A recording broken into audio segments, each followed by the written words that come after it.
and powder.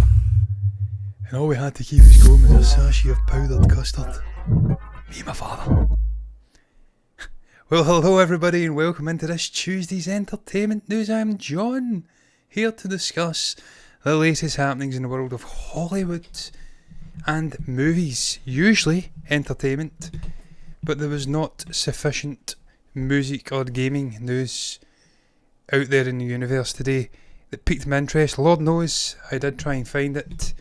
You must believe me, I have spent the last hour scouring the internet for gaming news. All I could find was Activision Blizzard and their potential merger with Microsoft and why it's going to kill video games for the next 3-4 years, almost like the merging equivalent of COVID.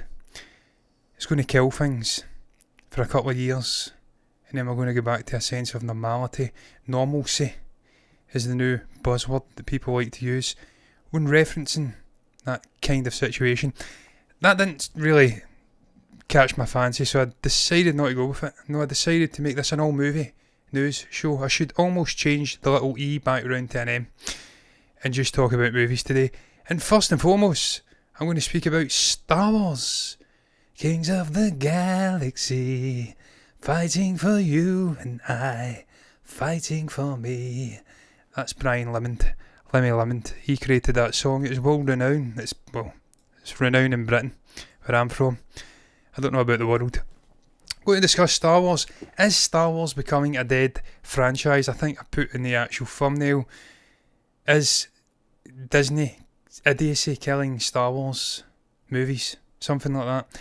And this was the headline. Damon Lindelof no longer writing a Star Wars movie, but it's still going ahead. Now that, and it's lonesome, that is a singular issue, is not something to worry about. That's not killing Star Wars. One writer, albeit a very dapper looking writer, almost like something straight out of a Guy Ritchie movie. Incredible flat cap, lovely thick 60s style spectacles, like something the Cray twins would wear. That man, as dapper as he is not going to sink a franchise like Star Wars by departing the sort of franchise, departing a movie he was writing. But the trouble is, as James White is going to discuss, and as I'm going to get into in another website, this is not a singular issue. This isn't one sort of cancellation, one road hump, if you like, speed bump in the road for Star Wars, for the movies, for the bungling, ever-present president of Lucasfilm that is Kathleen Kennedy. No, this is a continual failure to pick the right people to micromanage the movie side of the franchise, and seemingly just running into problem after problem after problem after problem on the TV side of things and the movie side of things. Scripts, writers, producers, directors. It's not a good look. It's not professional. And to be honest with you, the content that is going out now in Star Wars in the main is average as fuck. So that's why I'm asking, is Star Wars becoming a dead franchise? Now, before I get into the actual article, I'm going to make sure the intro is off. And then when I come back to the actual scene that I'm currently in, I won't be assaulted with the intro animating again, with the sort of pishy Amazon Prime style, new style logo sounds. You know what I'm talking about, the intro on Prime. They've changed it, and it's shite. It's like someone has been paid way too much money to go into Freesound and create an intro. I know that because I've done it many times before, arguably better. No, as you can see here, Empire Film, Damon Lindelof no longer writing a Star Wars movie, but it's still going ahead. This is James White, a man who I have plagiarised many times before when it comes to content for this show. He's a great writer, and yes, he is tackling this news. There's a multitude of publications tackling the news, the not unsurprising news that yet another Star Wars project has hit a speed bump, that there is trouble. Like a bridge over troubled water. Well, there is no bridge here yet. That's the last time I'll sing, because I can't sing. We'll get into it. James White, depending on how you look at it, this is a good news, bad news day for Star Wars fans. For a while there was the encouraging word that Everything Everywhere Oscar-winning directors Daniels worked on an episode of upcoming show Skeleton Crew. There's also news that Damon Lindelof has departed the film he was writing. That's one episode, that's just an episode within a show, and look, it must be good.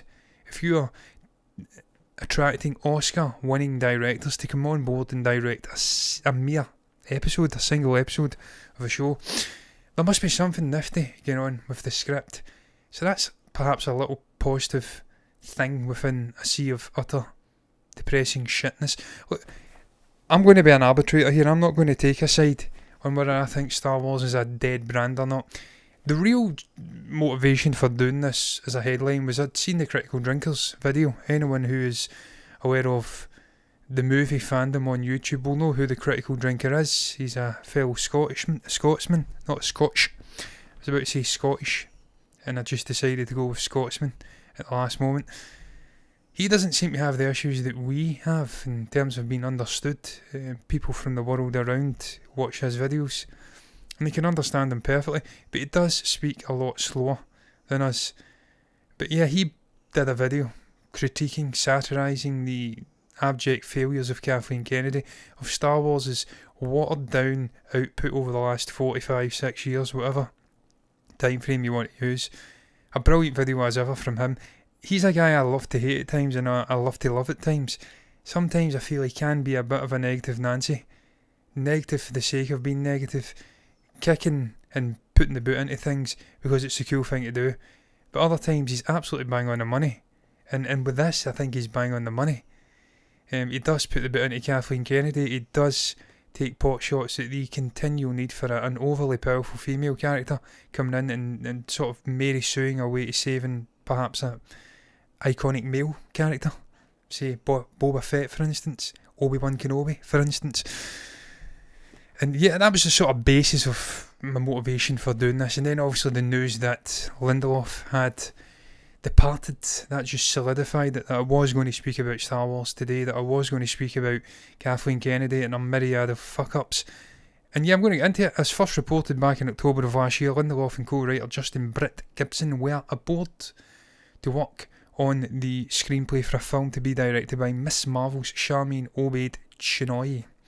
Probably butchered that pronunciation. As you can see, Jeff Snyder's reports that Lindelof and Britt Gibson are no longer at work on the script, have handed in their draft, but according to his sources, Lucasfilm is ploughing on with the film, hiring an unknown new writer to take a crack at it, with Obaid-Chinoy still attached as director, for now, until it hits the void, like 4, 5, 6 other movies that were announced in the last 2 years or so. This movie will never see the light of day. Mark my words, there will be no Lindelof-inspired movie with an unknown new writer taking a pop at it. This movie's fucking deader than a dodo. It's not happening. Just another casualty. And we'll get into the other casualties in a moment. Frankenstein monsters that survived and otherwise. Lindelof seemed to indicate that his feet were getting chillier than a walk on Hoff last week. When asked about the movie by Slash Film, he had this to saith: I will just say that for reasons that I can't get into on this Sunday morning, on this day, the degree of difficulty is extremely, extremely, extremely high. If it can't be great, it shouldn't exist. That's all I'll say. Because I have the same association with it as you do, which is, it's the first movie I saw sitting in my dad's lap, 4 years old, May of 77. I think it's possible that sometimes when you hold something in such high reverence and esteem, you start to get in the kitchen and you just go, maybe I shouldn't be cooking. Maybe I should just be eating. We'll just leave it at that. That was a lovely analogy to say that he is no longer on board, he's no longer writing, he's not taking part, and my dog's shaking his head, in his Star Wars movie that he was set to pen. My dog has this fucking anal fixation with going into places that he shouldn't be in, and he knows he shouldn't be in them, but he still does it. He still goes to these places, and he likes to test me on the regular. He pushes my buttons like nothing else. He knows I love him tremendously. He knows that no harm will ever come of it. But he likes to push you to the edge. It's almost like the Emperor Chief Palpatine pushing Luke, prodding and poking in that throne room in The Return of the Jedi. Just try to see if he can coerce him over to the dark side. It didn't work with Luke. The dog will work his dark magic on me, but he's a fucking pain in the arse. Needless to say, getting back there, he's doing it again, and the sound is going to be goosed if he touches this microphone, because these microphones are temperamental.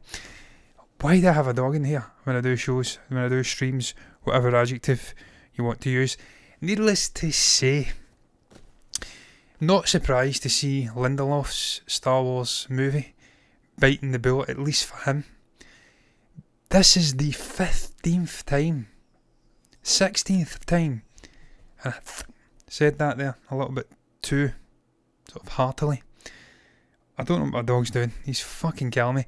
This is the 16th time we have had an issue with an announced Star Wars project in the last 6 years, 7 years, however long it's been, 8 years.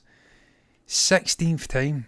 Now understand that this will be commonplace in Hollywood. All of these studios, all of these sub-franchises, studios, umbrella companies in the industry will announce projects, will maybe not announce, maybe there's stuff going on behind the scenes yet to reach the eyeballs of plebeians like me, and they will be cancelled, they will be changed, there will be speed bumps along the way, there will be changes in directors, writers, producers, leading men and women.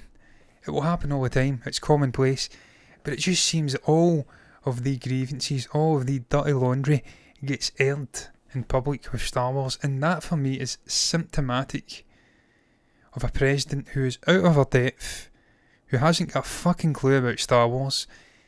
She can say otherwise, but the proof is in the pudding. She does not have a clue about Star Wars. She is not connected to the fan base on any level.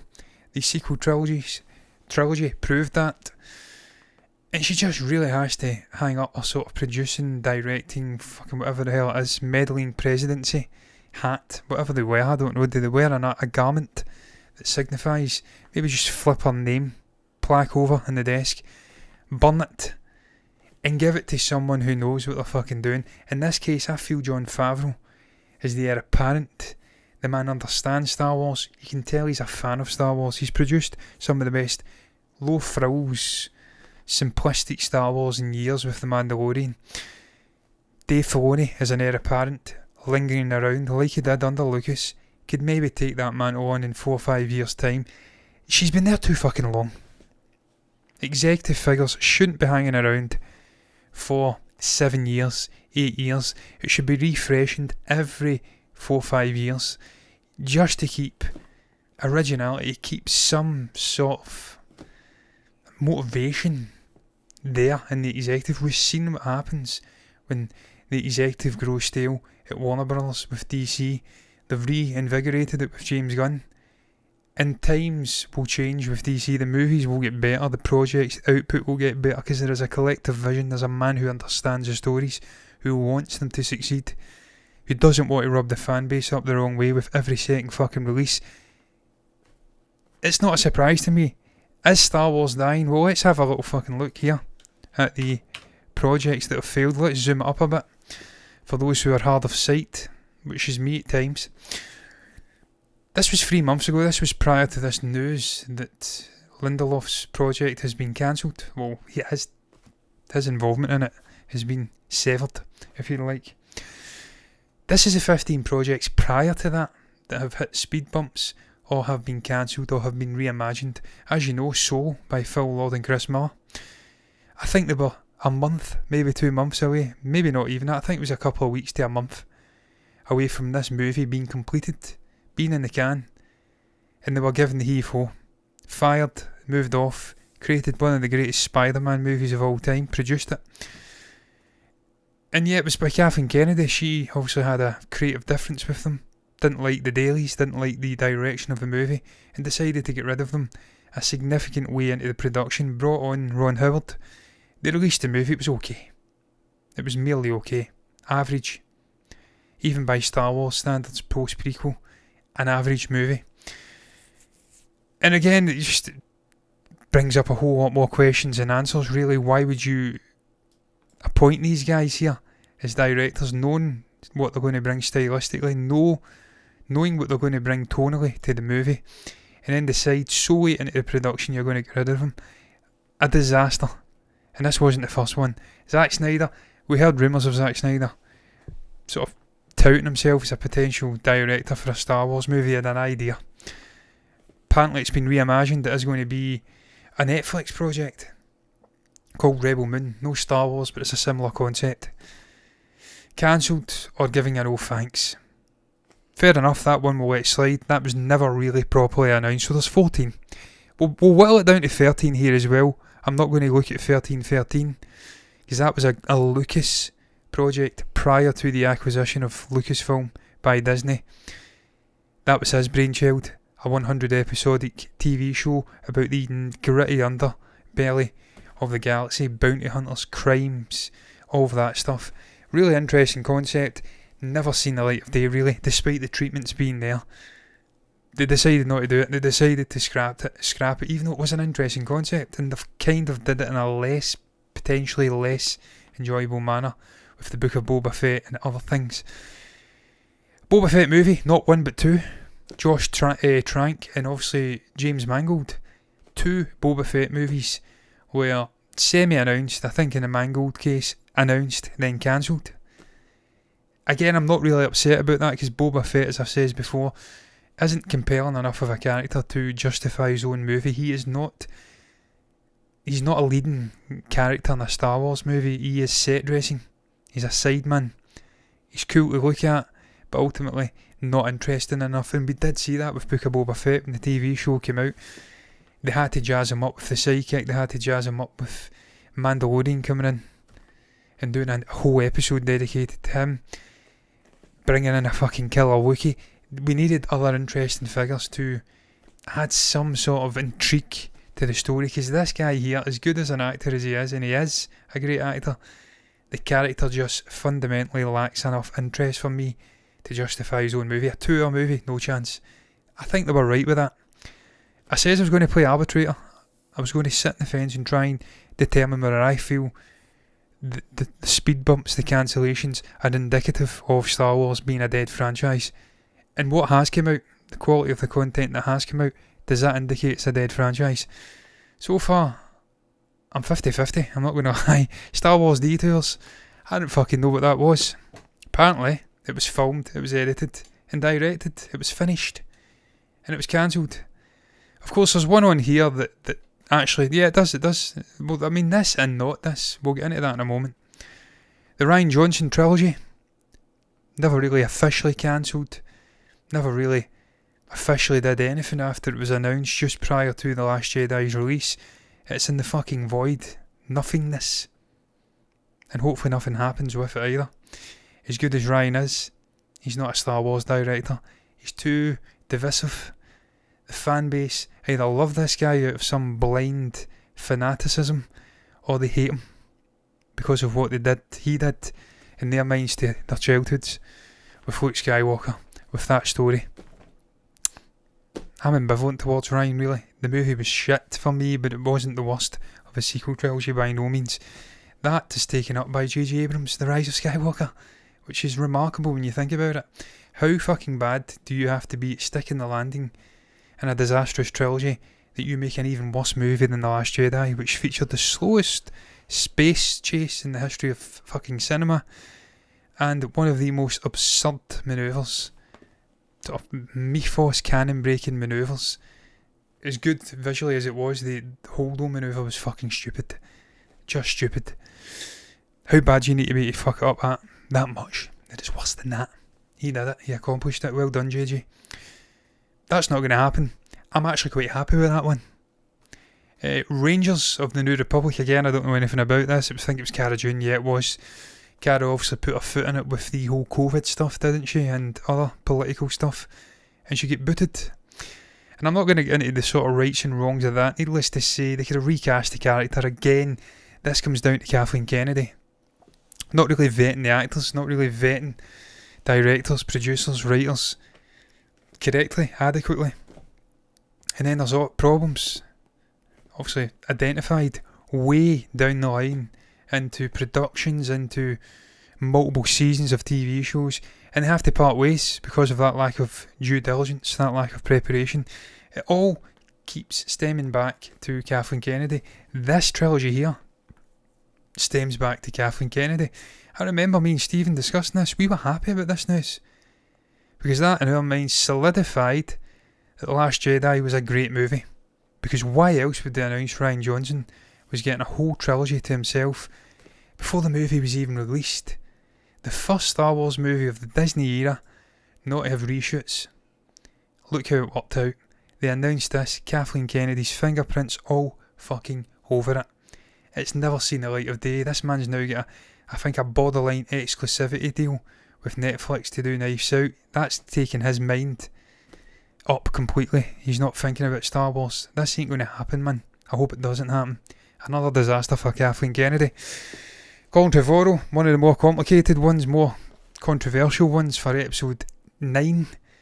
The Rise of Skywalker, as it was known in actual reality, but was apparently going to be called Duel of the Fates, which I personally would have loved. That was a callback to the very beginning. This was the end of a Skywalker saga. Him wanting to utilise Luke in a front and centre role in this finale. It's fucking Skywalker saga. Why would you not have an actual Skywalker front and centre of the story? He get booted. Now you can argue the merits of Colin Trevorrow. Did he actually deserve a directing gig as a big Star Wars in a big Star Wars film? But you could say Jurassic World, $1 billion plus movie. He sort of earned his credentials. But of course he was sacked. He was kicked off the project. Abrams came in, and one of the biggest clusterfucks in cinematic history happened with The Rise of Skywalker. Not just Star Wars bad, but cinema in terms of its entire history bad. Up there with The Room and The Fanatic with how bad it was, how stupid it was. MacGuffins, fucking key finders, giant snakes. The Emperor's back. He cloned fucking can't even say his name. Snoke. That was his fucking name, was it? Even now, I don't care. Fan fiction. It was me all along. Shite. Rubbish. A disaster. Appointing him to come in and actually do the movie was worse than sacking Trevorrow. A disaster. Kennedy again. Didn't want Luke in that last movie. For some reason, he was alive. Mark Hamill. Carrie Fisher tragically passed away. Could have reshot the movie. Could have had the living actor in the fucking movie actually able to act and interact with the other cast. Instead they put poor Kelly Marie Tran, saddled her with a fucking rotoscoped dead actor. Brilliant, well done. Take a bow. Great move. The Force Awakens, written by Michael Arndt. Of course that script got ripped up. Probably wanted to use Kathleen Kennedy. Or not Kathleen Kennedy, probably wanted to use Luke Skywalker. I'm obsessed with Kennedy. I'm going to kick the boot into her a couple more times before I maybe move on. Time's going on here. I'm dedicating so much time to this fucking topic. I don't know if I'm going to have other topics. I'll speak about the Egerton one for sure. And then briefly the last one. Fuck it, I will. An Obi-Wan Kenobi film trilogy. Not just this, of course. We were supposed to get a trilogy. But also the TV show. There was scripts in place. They were ripped up. The TV show was delayed for months. And what we got in the end was just so disappointing, really. There was some really good moments between Hayden Christensen and Ewan McGregor, as you'd expect. Anakin Skywalker, Darth Vader, and obviously Ben Kenobi, Obi-Wan. But and I'm not doing down the little actress who played Leia. She did an alright job. She's 9 years old. But to saddle Obi-Wan Kenobi with a 9-year-old girl, it's Leia, I understand it, but what was the rationale behind that? It was just really, really poor. And again, the chase sequence was dreadful. Just really average. Really average output. So much potential for that story. And that's what they gave us after a rewrite. After a cancellation of a film trilogy. So poor. This one as well, I didn't fucking forgot all about this until I watched the Critical Drinkers video. David Beinoff and DB Wise of Game of Thrones fame, they were announced to be doing a Star Wars project, a film. First post-Rise of Skywalker film. Never heard it was cancelled. Apparently it was cancelled, it was refought and eventually scrapped. Patty Jenkins' Rogue Squadron, put in the shelf, back burner. It's in the void with Rian Johnson's trilogy. They're announcing these films and then they never fucking happen. It's just so poor, it's so so poor from a project management aspect, so poor from a due diligence and just scouting out your cast and your crew. It's just really amateur. Really amateur. And this woman has been getting away with this for 8 fucking years. 2015 she was made the president of Lucasfilm. 8 years of failure. There's been 2 good projects in terms of films in 8 years. This is Star Wars. How do you fuck Star Wars up so badly in 8 years? She should have been sacked years ago. Years ago. For the way she divided the fan base. An abomination of an appointment. Should have been sacked years ago. It's scandalous. And then when you factor in the TV, realistically we've had 3 good seasons collectively of TV.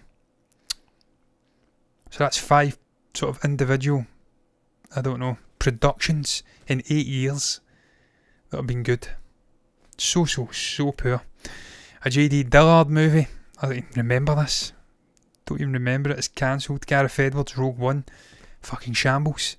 Became ultimately the best Star Wars movie of the Disney era, thanks to Tony Gilroy coming in and saving it.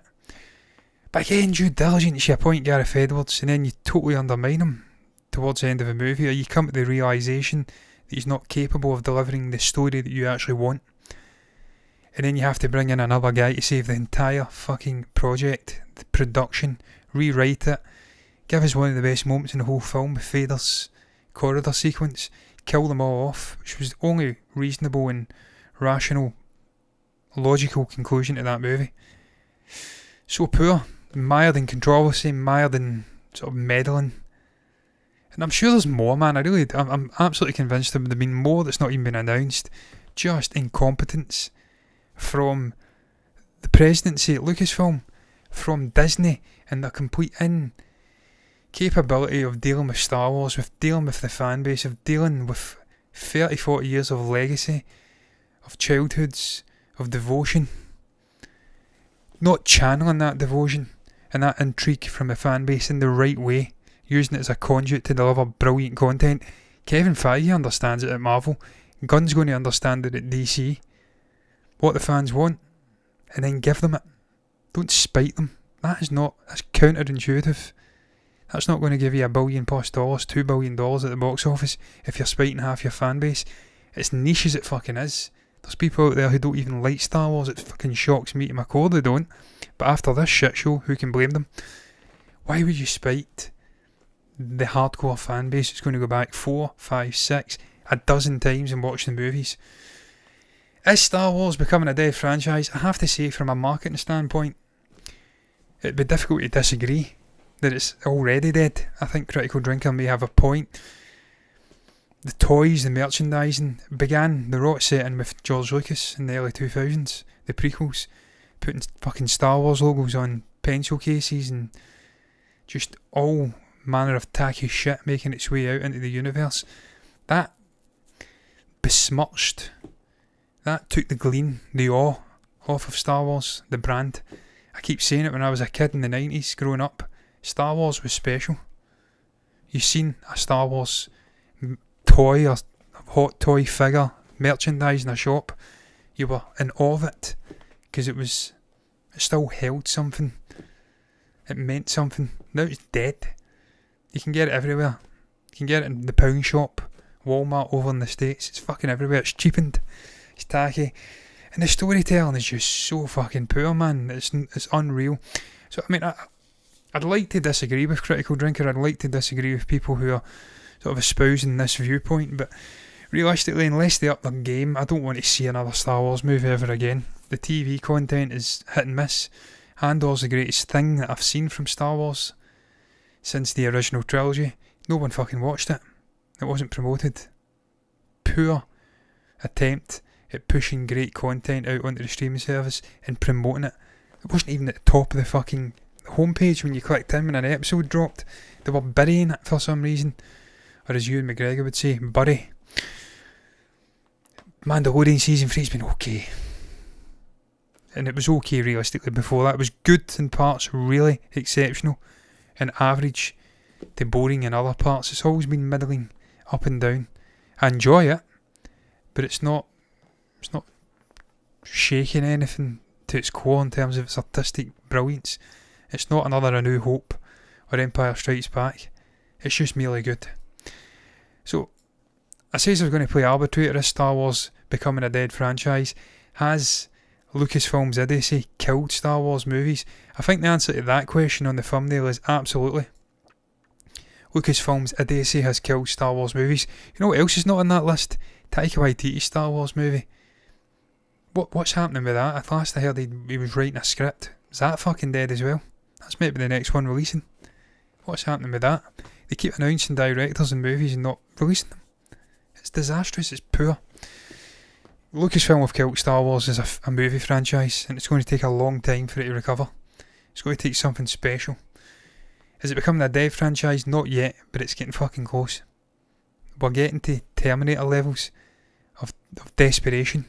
We need an interjection, we need intervention, we need a come to Jesus moment. Kathleen Kennedy has to go. Immediately. And we can then work to making Star Wars great again. And that is not a play on Orange Man Trump's Make America Great Again, because I hate that guy.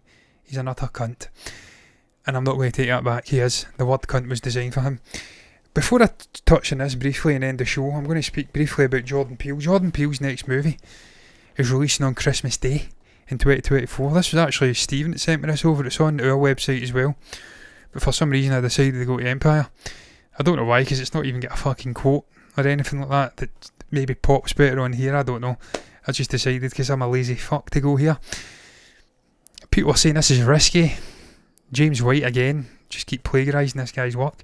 Saying it's slightly risky. Sonic the Hedgehog 3 comes out, Avatar 3 comes out.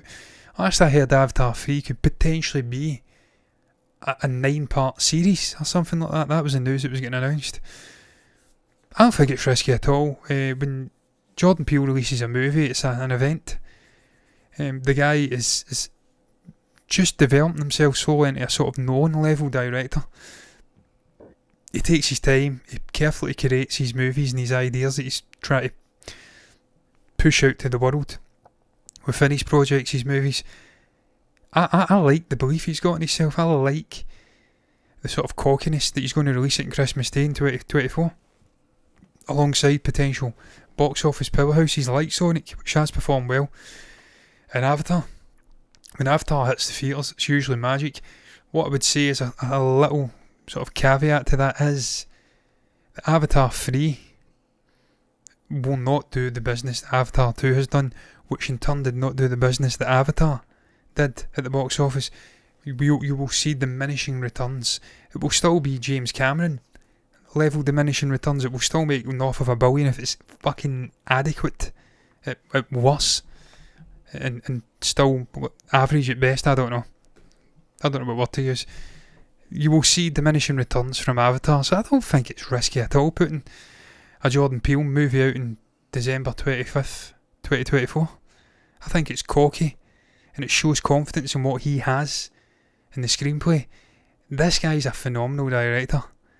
I trust him to produce something special that will rival these two movies come Christmas. And the Christmas release sort of slot is a really profitable slot if you have produced something special. It has legs. You've got a long stint at the box office until shit starts sitting again the next year.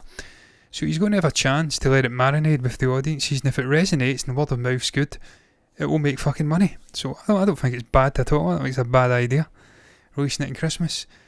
I applaud the man's balls. He's got fucking cannonball size gonads, and we must respect that. But I'm going to finish with this. Taron Egerton says he isn't right for Bond, and I agree with him. He isn't right for Bond. He's never going to be Bond. He's too small, plain and simple. He's the same height as me, I think. I think he's like 5'8", 5'9". He's too small to play James Bond. James Bond is a 6 foot guy. Daniel Craig was getting tanned when he was announced to play James Bond. He was like fucking 5'11". They were saying he was too small. Now, he's a great actor, Taron. He is. He's a brilliant actor. He can wear a suit well. He's dapper. He's got the charisma. He's an all singing, all dancing, multi-talented actor. But he's too small. And that ends it, plain and simple. He just is, that's it. There's only so much you can do camera tricks with when you're running along physical sets, acting out and sort of undercover agent for the state. You can't have stilettos on when you're doing chase sequences, and you can't have the camera sitting in a trench looking up to make him look 6 foot like a Connery or a Roger Moore or a Pierce Brosnan. You just can't do it.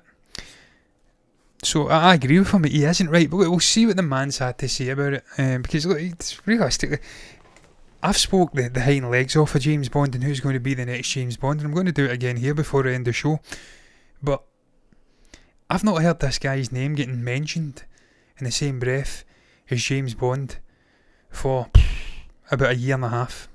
It's been Tom Hardy, Jean Reggie Page, I think, or Jean Reggie Page. Jean, fucking hell. Genie, Aaron Taylor Johnson. There's been a lot of names getting banded around. Henry Golding. I ain't seen Taron Egerton's name getting banded in the same sort of sentences, same sort of rumours as those guys. I think his chances of playing Bond is, I don't think they were ever there, but if they were, they're fucking gone. But this is what the man had to say. He was speaking to the Telegraph. He had this to say: I don't think I'm the right choice for it. You have to be consistently statuesque to be that guy. And that's something that I am still striving for. I've always struggled with my weight. Playing Bond is a bit like a brand ambassador as well as being an actor. And that could be a really fun in microcosm. I'm sure I read Barbara Broccoli said that it's a 15-year commitment. It's sort of irrelevant how I feel about it anyway, because I can tell you there have been 0 phone calls. And look, I admire the man's honesty to come out and say there has been 0 phone calls. There's no real interest from Broccoli, from MGM, now Amazon, I believe, in appointing him as Bond. And you can then score that name out of the potential 007 candidates that must be getting spoken to now. I mean, we must be getting to the stage where there's conversations being had with the potential successor to Daniel Craig, because we just can't have this going on forever. We need to start putting some preparations in for a next James Bond. It just has to happen. And on that note, I'm going to go here and briefly just look at this little poll. There should be a poll here. There was a poll. This was the British public who were asked this. Unsurprisingly, 60% of them wanted a Bond who spoke with a British accent, because that's really what we've had before. He is an operative of the British state, so it would make sense that he's fucking British. And that would really rule out the likes of, I don't know, no one there to be fair, they're all British. But Henry Golding, someone like that who's been touted, and incidentally Stephen put me onto One Bite Pizza reviews and the Gentleman review where Henry Golding was. What a guy. He was in that video with him. Love that channel. I went down a rabbit hole with that today. But what a guy Henry Golding is. He's dapper, tall, charismatic, funny guy. But he can't play James Bond. He's not British. And I feel that's a necessity for the character. As you can see here, this is the wants of the public. Henry Cavill, 43%. He's not going to get James Bond. He's not playing 007. You heard what Taron Egerton says, a 15-year project with the next Bond. Henry Cavill's in his 40s. 15 years taking him up to nearly 60. That's way too fucking old to be running around with a tuxedo on, whoremasoning and shooting bad guys. He's too fucking old now, Henry. It's not going to happen. You need the right level of maturity, but still some youthful longevity. Aaron Taylor Johnson, James Norton, Tom Hardy. Tom Hardy's not going to play it. I feel out of this list, Regé-Jean Page, James Norton and Aaron Taylor Johnson are the ones who have got a real chance. They're all in the 20-30 range. Brilliant actors, can rock suits. They are the ones with potential. I'm not going to rip the arse out of this. I have spoken about this many times before, James Bond, but needless to say, I admire Taron Egerton coming out and saying he's not right, he's not got the calls, and then the speculation goes away, and you can then move on to discussing other individuals who are right for it, who have got calls potentially. And on that note, I'm going to end the show because it's fucking 12 AM and I'm going to get my dog out for a walk. What is your thoughts on the topics I've touched upon? What do you make about Damon Lindelof being given the heave-ho from Star Wars? He's not the writer anymore. Is Star Wars dead as a movie franchise thanks to Lucasfilm? Is Kathleen Kennedy's time as Lucasfilm president come to an end. Should she fuck off? Shout your thoughts down below about that if you get anything to say at all down below in the comment section. What's your thoughts on Jordan Peele releasing his next movie in December 2024, 25th, Christmas Day no less? Is it ballsy? Can he compete with Avatar 3, Sonic the Hedgehog 3? Shout your thoughts about that. And finally, Taron Egerton coming out and dismissing the rumours that are potentially there of him being James Bond, saying he's not right for the fit. He's not the right fit for it. Who do you want to be the next James Bond? Should it be British? Should it be Aaron Taylor-Johnson? Should it be Regé-Jean Page? Should it be James Norton? Should it be any of them? Share your thoughts down below if you get anything to say down below in the comment section. Is a place to put any thoughts you have. You can also like the video if you've enjoyed it, subscribe to the channel, hit the bell icon to get notifications straight to your eyeballs. Do the same thing over on Twitch, follow button, notifications button over there. You see me doing the same thing over there. All that's left to be said is thank you very much for watching, and until the next time, I am done.